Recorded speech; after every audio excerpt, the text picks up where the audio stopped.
জীবনের বিনিময় হলেও গণভোটের গণরায় বাস্তবায়নে দেশবাসীকে প্রস্তুত থাকার আহ্বান জানিয়েছেন বিরোধী দলীয় নেতা ডক্টর শফিকুর রহমান। দুপুরে বায়তুল মোকাররমের দক্ষিণ গেটে জুলাই গণঅভ্যুত্থানের 2 বছর পূর্তিতে 11 দলীয় ঐক্যের গণসমাবেশে এসব কথা বলেন তিনি। ডক্টর শফিক আরও বলেন, যেখানেই সন্ত্রাস জনগণের অধিকার হরণ হবে সেখানেই প্রতিরোধ গড়ে তুলে অগ্নিগিরি হয়ে জ্বলে উঠবে 11 দল। সালাউদ্দিন কাদেরের রিপোর্ট।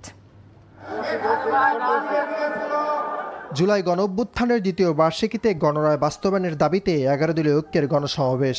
সকাল থেকে বৃষ্টি উপেক্ষা করে আসতে থাকে নেতাকর্মীরা। সমাবেশে 11 দলীয় ঐক্যের কেন্দ্রীয় নেতারা অভিযোগ করেন, অতীত স্বৈরাচারী সরকারের মতো ক্ষমতা কুক্ষিগত করতে চায় বর্তমান সরকার। আমরা যারা বাংলাদেশের স্বাধীনতা সার্বভৌমত্ব রক্ষা করতে চাই, বিদেশিদের হাত থেকে বাংলাদেশকে নিরাপদ রাখতে চাই, বাংলাদেশের মানুষকে নিরাপদ করতে চাই, আমরা ঐক্যবদ্ধ হয়েছি। এতে আপনাদের গাত্র দেওয়ার কোনো কারণ তো আমি দেখি না। এটা ভারতের বয়ান, বাংলাদেশের মানুষকে বিভক্ত করে শাসন করা। প্রধান অতিথির বক্তব্যে জামায়াত আমির অভিযোগ করেন, বিএনপি জুলাই নিয়ে জনগণের সাথে প্রতারণা করেছে। ফ্যাসিবাদী আচরণ ছেড়ে দেন, জনগণ ফুলের মালা দিয়ে আপনাদেরকে বরণ করবে, দেশ গড়ার কাজে সাহায্য করবে। এ দেশ আমাদের সকলের, দেশকে আমরা ভালোবাসি, কিন্তু আল্লাহর কসমকে বলছি, বাংলার জমিনে কোনো ফ্যাসিবাদকে আমরা সহ্য করব না। আমাদের গণভোটের গণরায় মেনে নেন। 70 ভাগ মানুষের রায়কে অপমান করবেন না, অপমান করে বাঁচার পথ খুঁজে পাবেন না।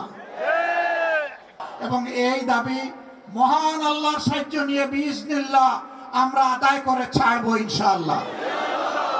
এই দাবি আমরা পরিত্যক্ত ঘোষণা করব না, কোনো কিছুর বিনিময়ে না, জীবনের বিনিময়ে হলেও এই দাবি আদায় হবে ইনশাআল্লাহ।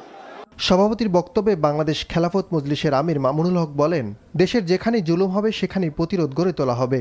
আমরা শহীদ প্রেসিডেন্ট জিয়াউর রহমান, বেগম খালেদা জিয়ার প্রতিষ্ঠিত বিএনপির 90 জালিম ভাইদেরকে লক্ষ্য করে স্পষ্ট বার্তা দিতে চাই, যদি জালিমের হাত, জুলুমের হাত গুটিয়ে না নাও, আমরা সব ভেঙে গুড়িয়ে দেব ইনশাআল্লাহ।